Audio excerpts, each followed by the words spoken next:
ka lang. Mainit masyado, no? Nag-drive. Hindi mo na siya nagdadrive. Ay, hindi na. Nasa office na. Sa office na siya. Sa office. Buti. Office. Aircon yung office.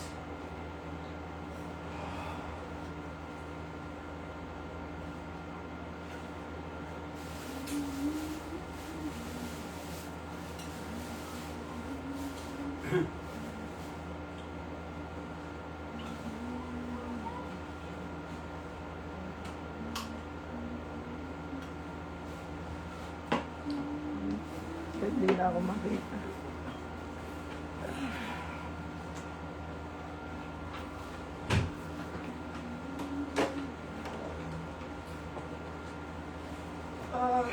Praise the Lord. Ganda nga yung pwesto na dyan. Kita lahat. So, last time, di ba, ano yung message natin last time, what you call this, yung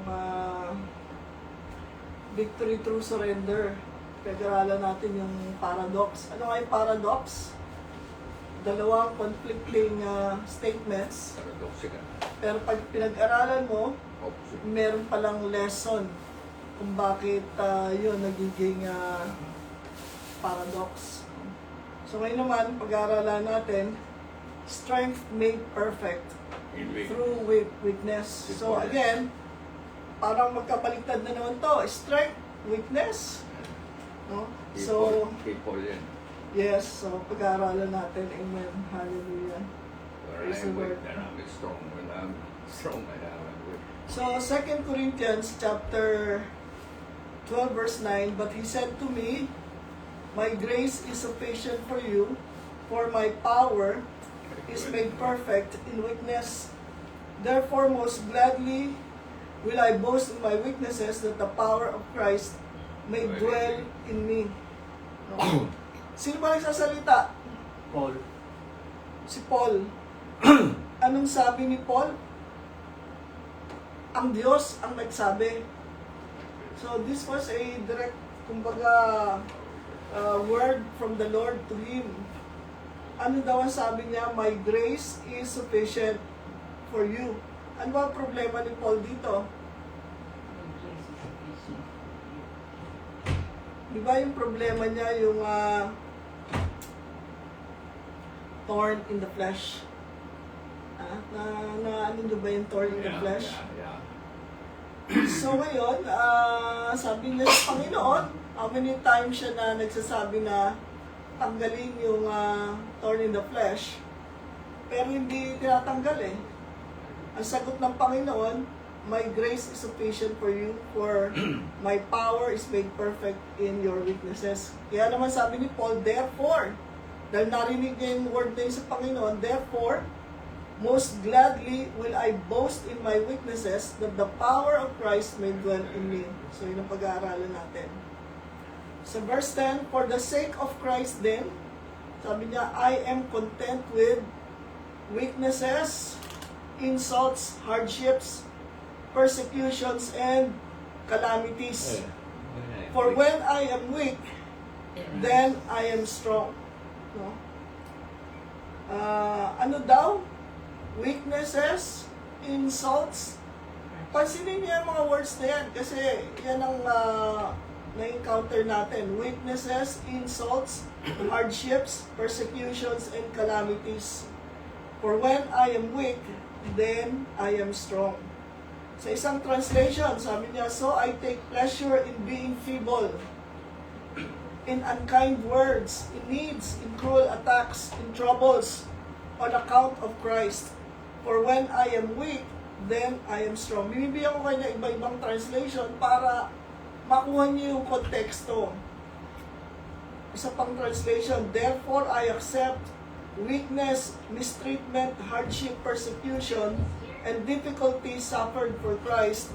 It is clear that when I am weak, I'm strong. So ano yung mga na-encounter ninyo na mga words?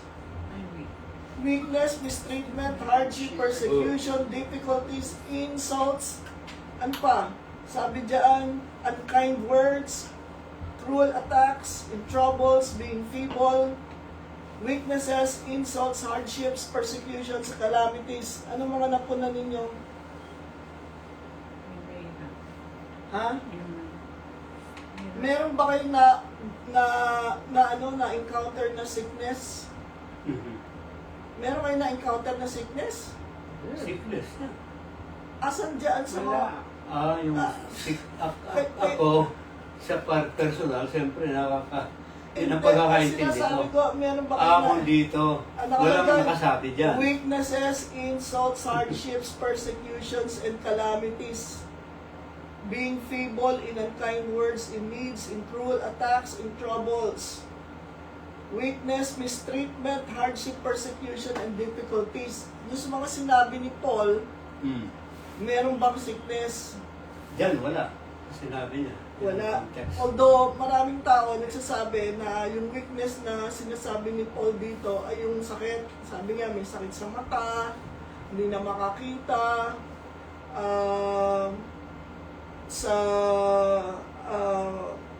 maraming pagkakataon napatunayan natin na yung thorn in the flesh ay mga ano yung thorn in the flesh?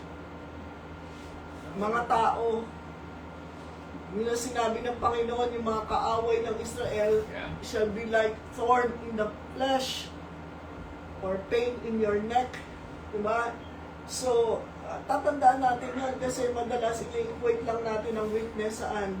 Sa sickness.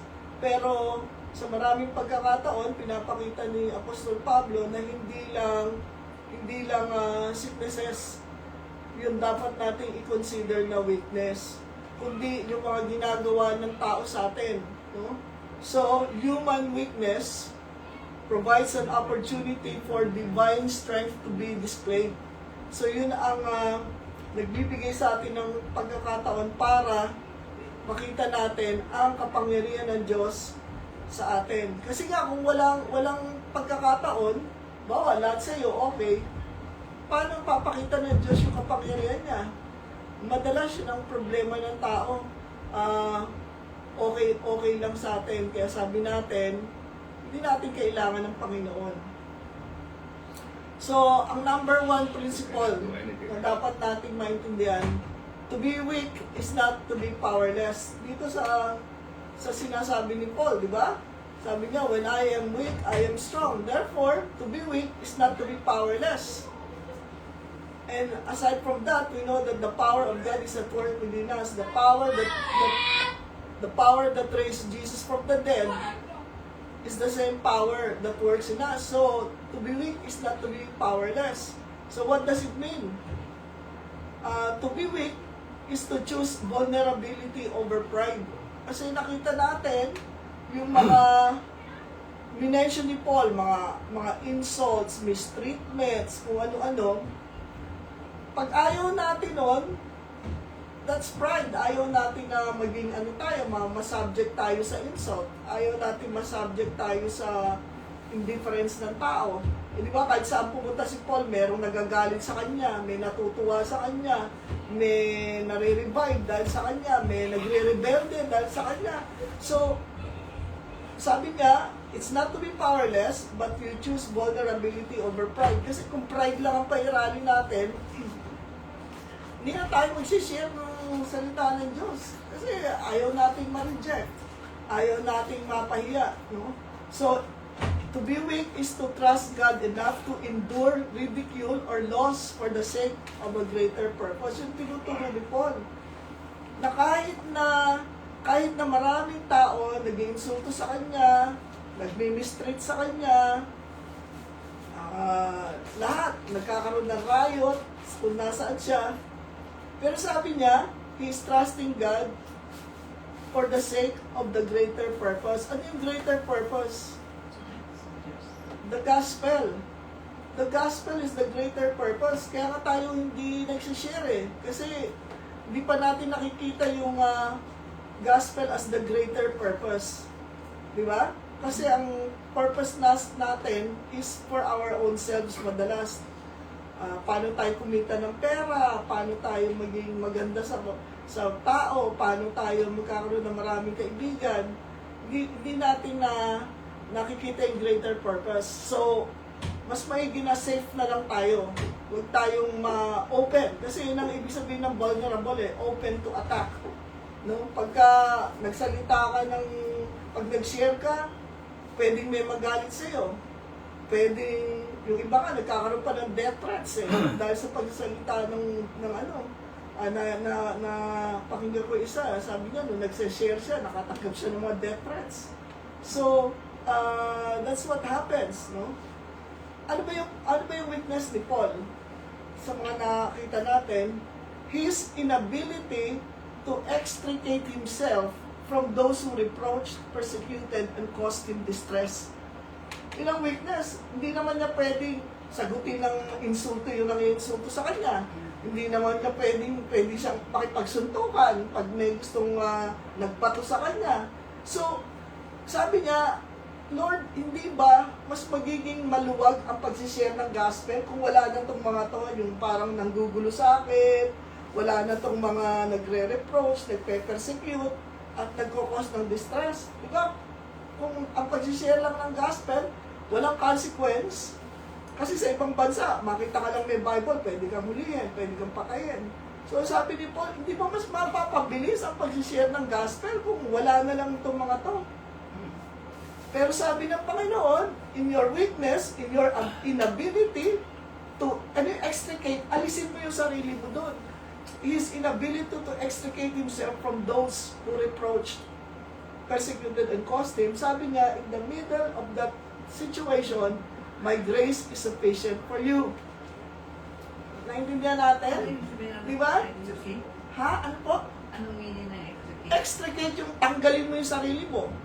Halimbawa, nandun ka sa gitna ng gulo, hindi mo matanggal yung sarili mo, dahil nandun ka nga sa gitna Kung meron nag-i-insulto sa'yo, hindi mo lang basta matanggal yung sarili mo. Para kasi matanggal mo yung sarili mo sa insulto, makipag-insultuhan ka, makipagsagutan ka, makipag-away ka, makipag-debate ka, makipag-ganun ka. Hindi yun ang pamamaraan ng Panginoon. Kaya ang weakness niya, yung mga tao na nandyan ang gugulo sa kanya. Diba? Parang, Lord, ang daling mag-share ng gospel kung wala mga nanggugulo Diba? Kaya nga sa loob ng simbahan, madaling mag-share ng gospel Bakit? Yung crowd mo, mga tao nakikinig sa iyo, hindi naman yan mag-ano sa iyo. Naalala ko nung nag-share, nandun pa ako sa namin, sa Pilipinas doon. May naka-schedule kami, parang outreach.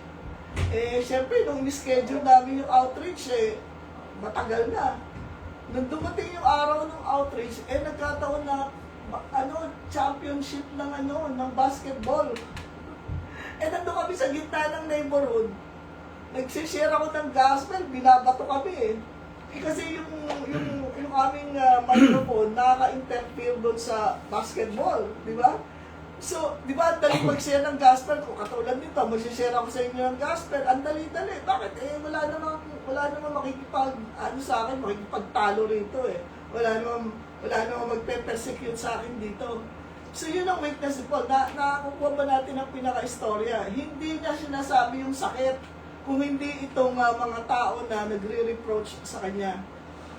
So, ang principle number 2, ano yung unang principle? Yung mga weaknesses natin, pino-force tayo mag-depend sa Panginoon.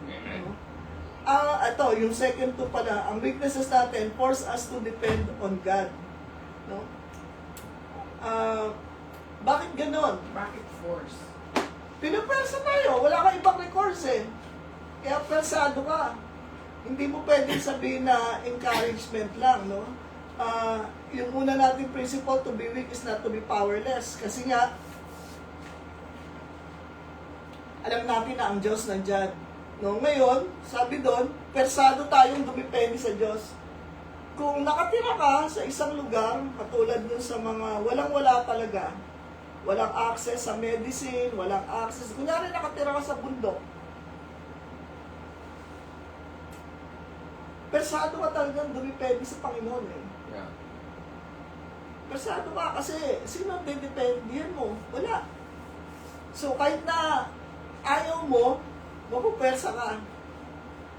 Kasi sa atin ngayon, hindi tayo ganung nagdidepende sa Diyos for provision. Kasi alam naman natin, pagdating ng araw ng sweldo, susweldo tayo. Bakit hindi tayo nagdidepende sa Panginoon sa kagalingan? Kasi pwede naman tayo pumunta sa doktor.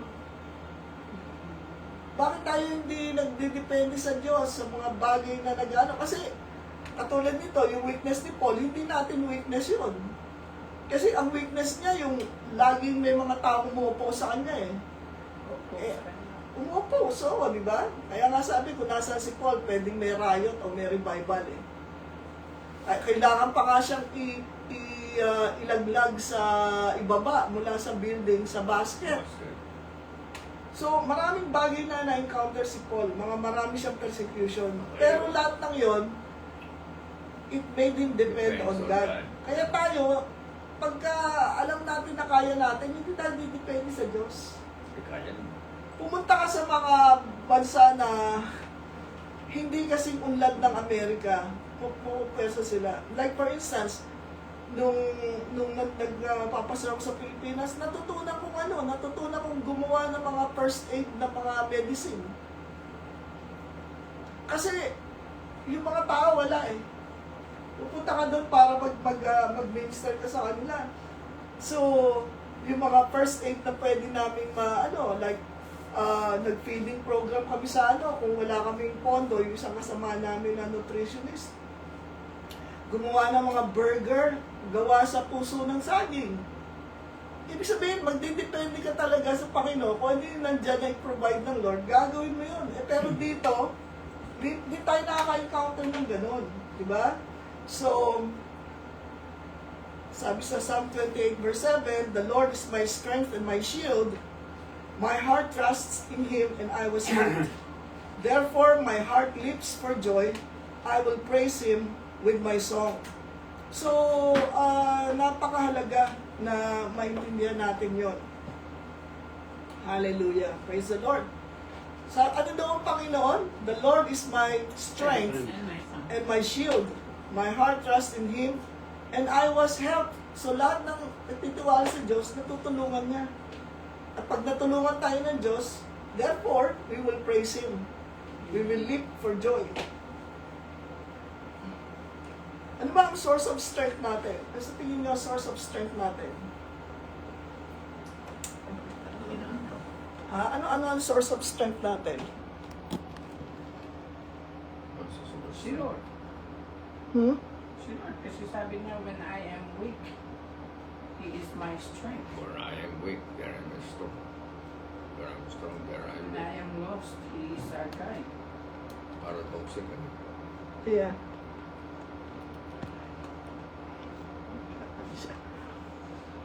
Amen. So, ang source of strength natin, number one is Living word. the Lord Jesus. Diba? The living word. Pangalawa, Bible, the written word. Pangatlo, ang Holy Spirit. Yan ang kalakasan natin. Diba? Kung nasa isang lugar ka na wala ka talagang ibang aasahan, sino ang tatawagin mo? Ang Panginoong Hesus. No? Ang salita niya at ang banal na Espiritu Santo. So ito yung source of strength natin ngayon, hindi tao, kundi ang Panginoong Hesus, ang kanyang salita at ang banal na Espiritu. So, kailangan maintindihan natin yan. Sabi sa Isaiah 40 verse 28,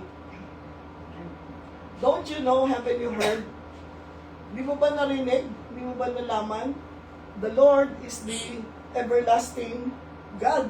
Sino yung everlasting God? Ang Panginoon, di ba? So, praise the Lord. He created all the world. He never grows tired or weary. No? No one understands His thoughts. Higher than your Yes. So, verse 29, He strengthens those who are weak and tired. Verse 30, even those who are young grow weak. Kahit na yung mga bata, nanghihina din. Young people can fall exhausted. Pero ang Diyos ba, will He grow weak No. and No. tired? Will He become exhausted? No. Hindi, di ba?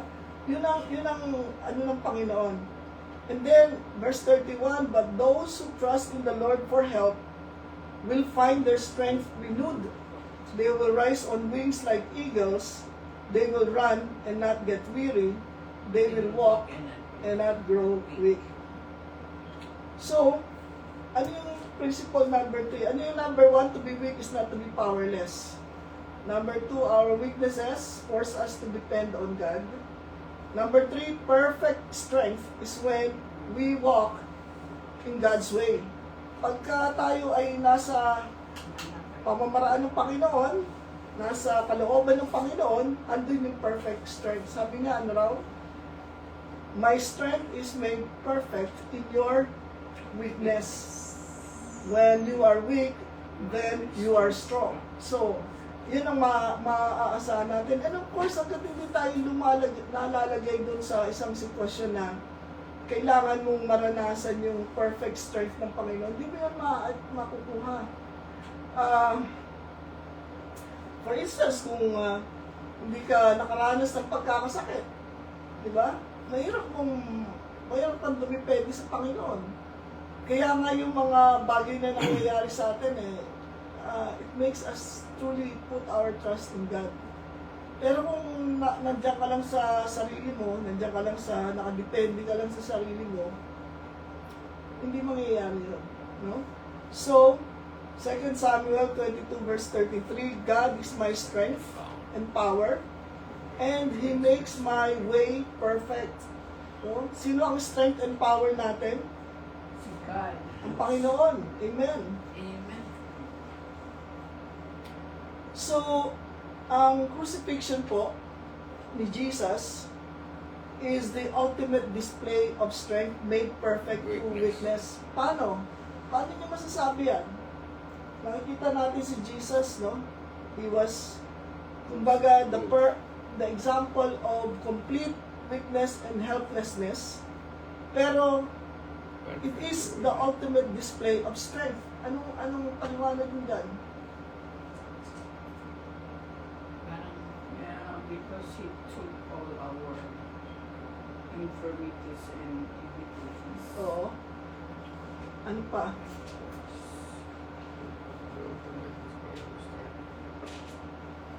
Ano pa na? And because He died on the cross. Yes, kaya nga, paano natin nasabi na it's the ultimate display of strength? Ultimate display of strength made perfect through weakness. Sino may gusto sa inyo? Submitted to the will of the Father, Okay. and therefore, In weakness. by that obedience, we were all saved and forgiven of our sins because of this final sacrifice Perfect. to Himself. Perfect through weakness. Ano pa? Meron pa ba? So, tandaan natin yung ano yung magbibigay ni Paul na example na ano yung weakness ni Paul? His inability to extricate himself from those who persecuted him, those who reproached him, no? So, ganun din si Jesus eh. Di ba? Sinabi niya, if it is, sabi niya, kung pwede lamang, it be, sabi Thy niya, will. thy will, let this, cup pass Pass from from me, me. but let not my will be done, but Not yours my will. be done. So kahit, tingin niyo, kahit gusto tumakbo ni Jesus from his persecutors, yung mga nag-ano sa kanya, Beating. nag-scoured sa kanya, Ah, gagawin ba niya yun? Diba? Sabi doon, he gave himself willingly. through weakness. So, lahat ng mga tinamo niya, and then he reproached, diba? May nag-spit sa kanya, may nagtanggal ng mga beard niya, may sumuntok sa kanya, may umano sa kanya. Through weakness. Pero ito yung kung ikaw yun, baka yung baka yung isang ano pa lang sa'yo, isang hagupit sa'yo, hinimatay ka na, di ba? Meron ganun tao yung isang suntok lang, nahimatay na, di ba? O isang palo lang, nawala na ng hininga, na ano na. Pero imagine natin, he received 39 lashes.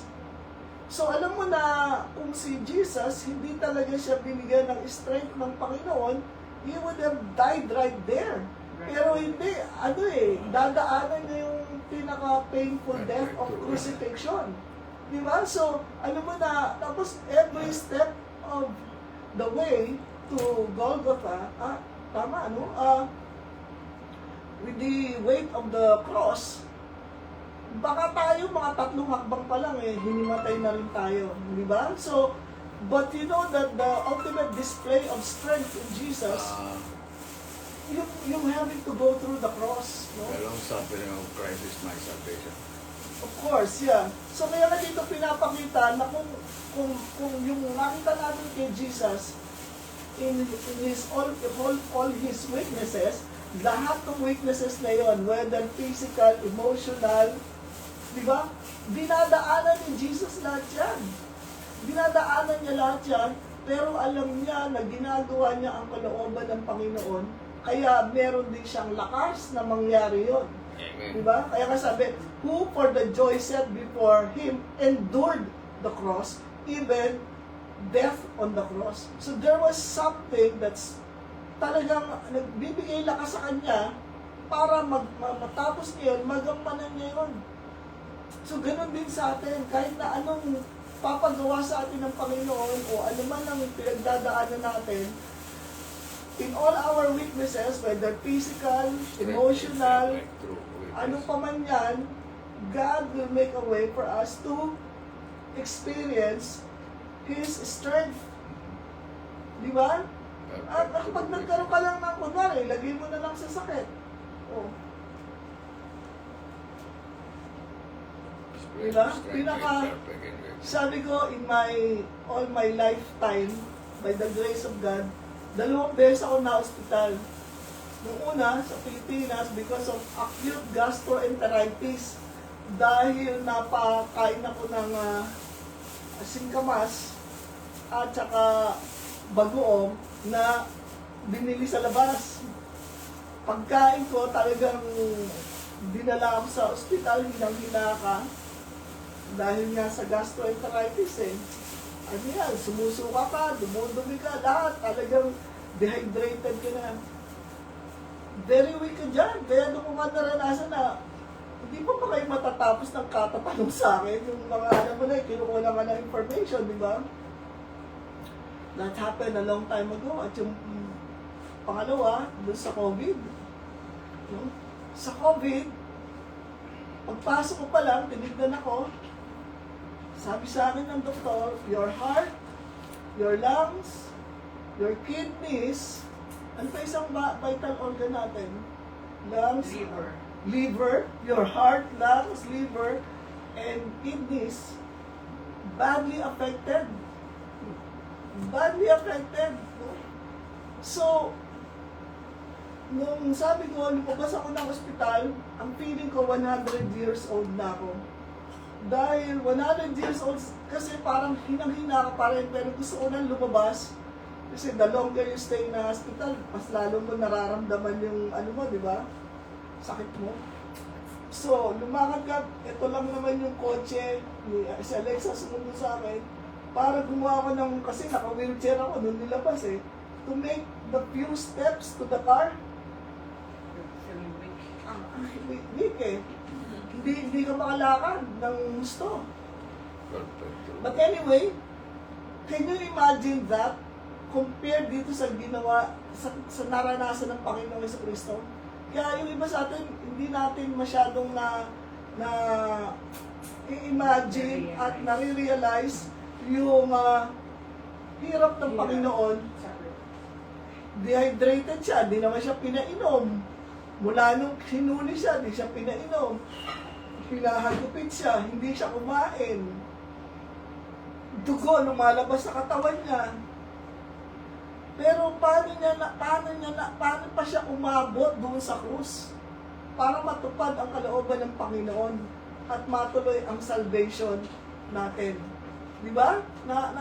Nakikita natin yun. Kaya napakalaga, pagtumingin tayo sa crucifixion, kahit na anong weakness o suffering ang pagdaanan natin, kung ano yung binigay na strength kay Jesus, yun din yung strength na mararamdaman natin, mararanasan natin.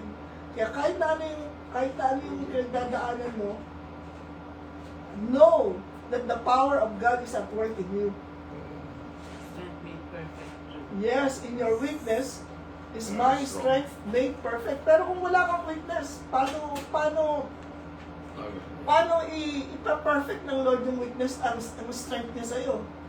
Eh, lahat kaya mo. Wala kang pangangailangan sa Panginoon. No? Perfect true witness. One time, nag-meet kami nung isang eskwela sa college. Alam niyo na, pag may na-meet kayo sa eskwela, anong mangyayari? Balitaan, di ba? Balitaan, pumustahan, balitaan. Tapos sinare ko sa kanya kung ano yung ginagawa ng Panginoon sa buhay ko. At kung ano na yung ginagawa ko ngayon. Sabi niya, hindi siya makapaniwala. Sabi niya, alam mo, yaan para sa mga taong walang kakayahan sa sarili nila. Kumbaga, kailangan ng mga taong walang kakayahan ang Diyos. Pero kung ikaw, may kakayahan ka, nag-aral ka, may talino ka, meron kang kakayahan, hindi ka didepende ng ganyan sa Panginoon. But, alam natin, sabi nga, ang weakness natin, it forces us to depend on God. No? Kaya, mahalaga talaga yun. Perfect true witness. Maintindihan natin yun. So, sabi sa 2 Corinthians 13:4, although he was weak, was he weak when he was nailed to the cross? Of course, physically, emotionally, lahat, he was drained. He now lives by the power of God. We are weak, just as Christ was, but you will see that we will live by the power of God, just as Christ does. So kahit na mahina siya, nung siya ay pinako sa krus, pero ngayon, nabubuhay siya sa kapangyarihan ng Diyos. Where is he? Is he seated in the right hand of the Father? Amen. He is exalted forevermore. Amen. Tayo ngayon, meron din tayong kahinaan. Ano yun? May mga taong nagpapahina sa atin. May mga taong kumukonsumi sa iyo. May mga taong nagpe-persecute sa iyo. May mga tao na nagre-reproach sa iyo. Pero sabi niya, just as Christ is powerful, so even now, we live by the power of God. Mahalaga yun, maintindihan natin kasi mga as Christians, di ba, akala natin immune tayo sa lahat ng mga pagsubok o challenges, pero hindi eh. Mas lalo pa nga ini-intensify ng kaaway eh. Ang ano sa atin eh, pag-atake sa atin eh, di ba? So, mahalaga na maintindihan natin ito. And of course, kung may tanong kayo, sabihin natin yan. So, Jesus ever lives to make intercession for us. That's what power does. No?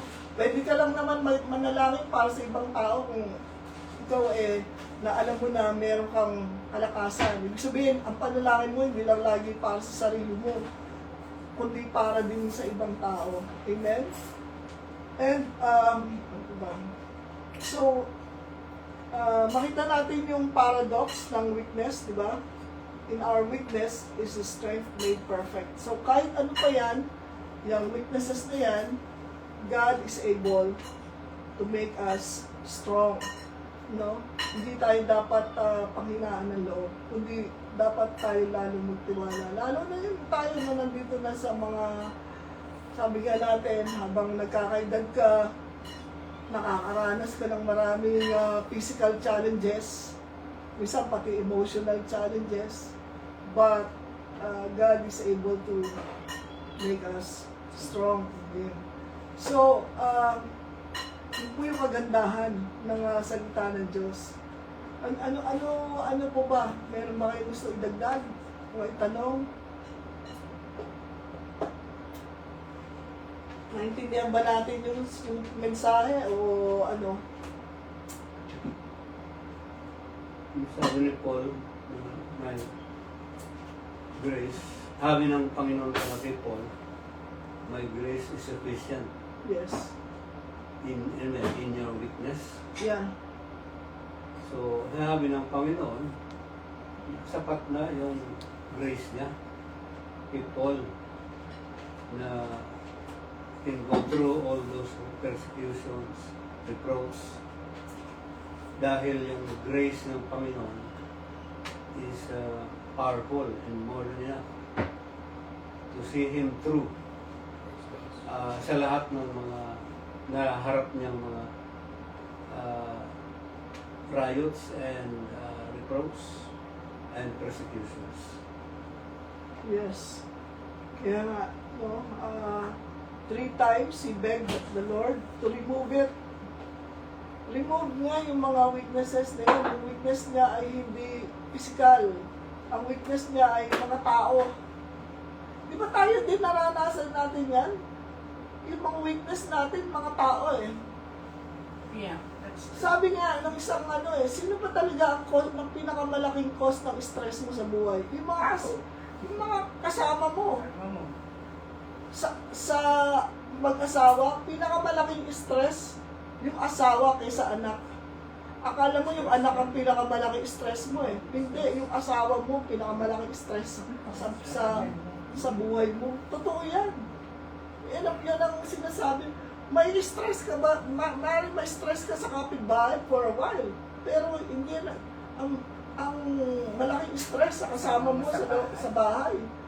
So kung sasabihin kung susundin natin ang panalangin ni Paul, di ba sasabihin mo, nako Lord, parang mas maigi pa, ano ka na lang eh, maglayas ka na, o kaya punta ka na sa ibang lugar. Di ba? Pero again, pwede mo rin itong i-claim eh, Lord, your grace is sufficient for me to be able to overcome, no? Yung mga consumption natin, mga inis natin, maraming bagay na nagpapaano sa atin eh. But that's giving application to what we are studying today. So yung weakness natin could be anybody. Sa trabaho mo, minsan katrabaho ka, naiinis ka. Pero mga katrabaho mga katrabaho, hindi lang isa, mga katrabaho na nagiging source ng sa iyo. Diba? Stress. Pero sabi mo, Lord, your strength is sufficient for me. Grace. Yeah, your grace is sufficient for me, for when I am weak, then I am strong. So, amen. So, meron po ba kayo gusto i-point out o i-komento? Bago tayo So, never sickness and disease is near. Well, it can be. Kasi sabi naman niya, hardship. Sa mga tao, yung sickness is hardship. Sa mga tao, yung trouble, hardship. It can be part of it, infirmity, no? Pero ibig sabihin, kahit na physical yan, His grace is still sufficient. Yung pang ganyan, pastora, ang question ko is, di ba nagdadasal, if you have like a cancer and you're always in pain, No. pero nananali ka sa Panginoon, pero you're still complaining. Paano yun? Kasi in pain ka eh. Yun nga. Kaya nga dito dadating yung yung discipline eh. Kasi alam mo, ang hindi pa natututunan ng mga maraming Kristiyano, and we are all growing in this, that every word that comes out of our mouth has power. So kung nagre-reklamo tayo, we are, kumbaga, ini-strengthen natin, minamagnify natin yung sakit, di ba? By complaining. So in magnifying the sickness, we become blind to the grace of the Lord. So useless yung prayer natin. Well, kung ikaw din mismo yung minenegate mo, pinapawalang visa mo. Sabi niya, do not put the grace of the Lord in vain. Kasi halimbawa, tulad na lang ngayon, nagpipray tayo, kunyari, sabihin natin, oh Lord, thank you for giving us this place, this building. Pero sa kalooban mo, hindi ka naman kumbinsido ron.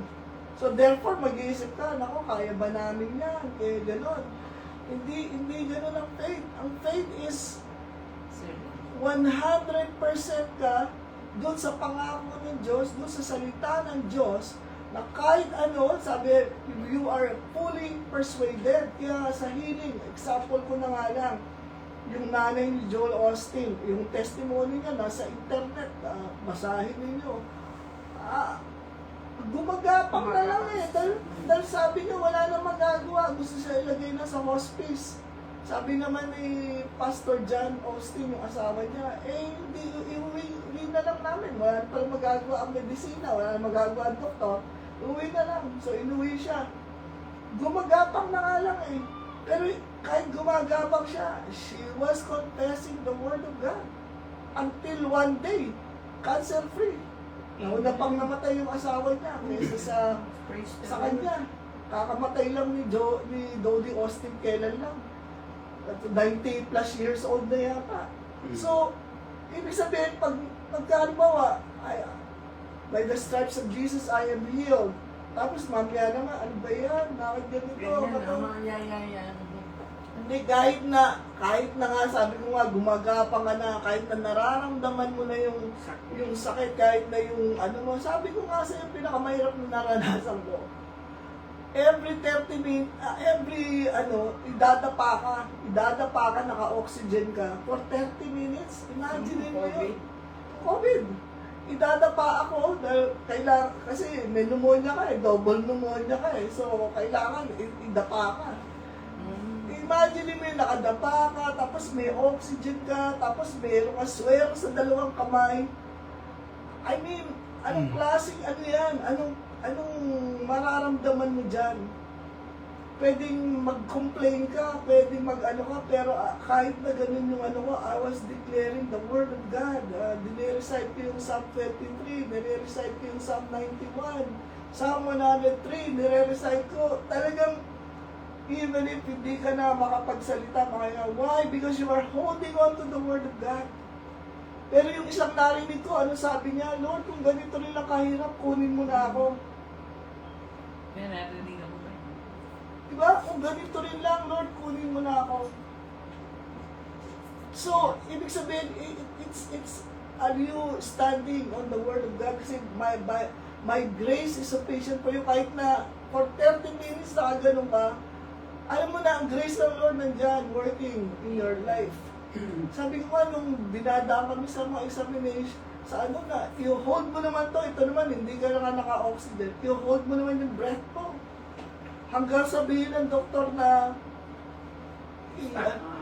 paano yung mga mas matatanda pa sa akin, nakita ko dun, ang daming matatanda na mamatay, paano nila ma-hold yung breath nila ng ganong katagal? Hindi ka dahil kailangan ka i-oxygen. So, again, this is an example of my grace is sufficient for you. So, kahit din sa finances, kung andyan na yung baka ilitin na yung bahay mo, baka kuhanin na yan, baka kung ano na mangyari sa'yo, pero nag-hold ka sa Lord eh. Kasi hindi man late ang Panginoon, God will always make a way. Amen. Naranasan ko itong, naalala niyo ba yung istorya nung itong si George Mueller? Ano siya, kailan ba, ano bang panahon si George Mueller? 1890s, mga ganyan. 1890s, meron silang orphanage, 300 children. Sabi ng ng mga staff niya, wala na po tayong pagkain, wala tayo kahit tinapay at gatas, wala. As in, wala. 300 bata, walang kakainin na almusal ng bread and milk. Pero sabi ni George Mueller, let's pray. Pinahanda yung mga bata, nandun sa harapan ng mesa, andyan yung pinggan at baso for the bread and the milk. Pero wala naman sila. Pray sila, pasalamat sila, God will make a way. Aba, maya-maya, eto na yung may nag-doorbell sa kanila, kumatok. Yung baker dun sa kanilang town. Sabi niya, alam mo, sabi ng Lord, itong mga binay ko ngayong umaga lang, daling ko rito eh. Sabi niya, for some reason, hindi ako makatanggi sa nagtutulak sa akin, dali nito. Di meron na silang bread. daming bread. Sumunod naman, yung isang milkman.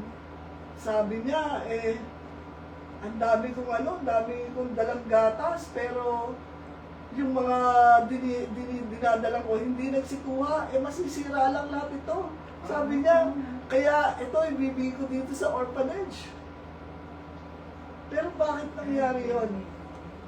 Because in our weakness is His strength made perfect.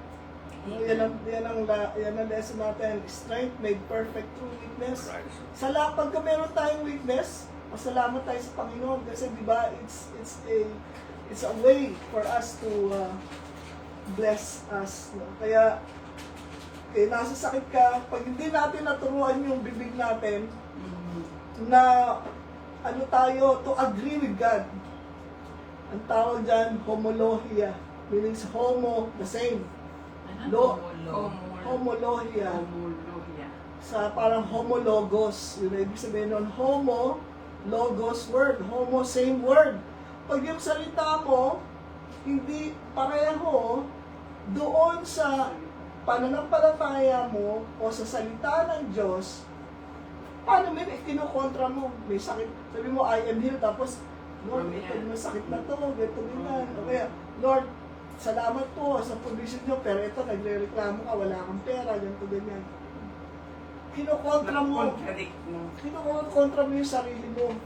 At sabi ganyan, a double-minded person will not receive anything. Diba? Sabi sa James chapter 1. Unstable. Yeah. Double-minded, unstable ka. Ngayon, naniniwala ka, mamaya, hindi ka na naniniwala. Ngayon, nagko-confess ka, mamaya, complain naman. Hindi pwede yun. Sabi ng Panginoon, sweet water and salty water cannot come from the same mouth. So kung for the same spring. Pero tayo as words, no? Yung metaphor yun para sa words natin. So ang sinasabi doon, hindi pwedeng nagko-confess ako ng faith at sa isang side ng mouth ko faith, pero sa isang side ng mouth ko complain. Hindi pwede yun. Kasi binabaliwala mo yung sinasabi mo. Kaya ganun si Apostol Pablo. Kaya nga sabi, ano ba itong lalaking to? Nakaligtas sa ship. Diba? Sa shipwreck. Na shipwreck sila. Pagdating naman doon sa kinagat siya ng ahas. Sabi talaga itong tao to, doomed to die na to. Nakaligtas sa pero hindi siya nanangot. Ginawa ni Apostol Pablo. Kinuha yung ahas. Hinagis na doon sa apoy. So, why? Because he believes na papupuntahin pa siya ng Panginoon sa Jerusalem. Kaya kahit ayaw siya papuntahin ng mga tao sa Jerusalem, bumalik pa rin siya. Amen? So, yun ang ibig sabihin nung His strength is made perfect in our weakness. Kaya kung meron tayong nararamdamang weakness, ano yung confess natin? Lord, your grace is sufficient for me. No? Lord, your grace is sufficient for me. When I am weak, then I am strong. When I have no money, then I am rich. Sabi sa Biblia, no? Let the poor say, I am rich. Hindi sinabi na, let the poor say, I am poor. Let the weak say, I am weak. Ang sabi, let the weak say, I'm strong. Let the poor say, I am rich. No? Kasi, His grace is sufficient for us. Amen? So, sige po, kung wala na, manalangin tayo. Aming masalangit, Panginoon, maraming salamat ulit sa inyong pagtuturo sa amin, sa pamagitan ng inyong mga salita, na kung saan kami nakakaranas na kahinaan, doon naman nagiging sufficient ang grace ninyo sa amin. Kung kailan kami mahina, doon kami nagiging malakas. Kaya na Lord, sa oras na ito, nilalapit sa inyo ang bawat isa, Panginoon, na dumadaan sa anumang klase ng kahinaan, whether physical, emotional, financial, Panginoon. Salamat po sa pag-remind sa amin, pagpapaalala na kayo ang magbibigay ng katugunan, ng sagot sa lahat ng aming mga pangailangan. Kaya naman po, Lord, sa mga may sakit, we command that sickness to go. We declare healing right now in the name of Jesus. By the stripes of Jesus, you are healed. Lord, ano mo po, yung mga naguguluhan, Lord, the peace that passes all understanding ay ibinibigay ninyo sa Kanya sa oras ito. Let those who whose minds are stayed on you, O Lord God, experience the peace that passes all understanding. Maraming pong salamat.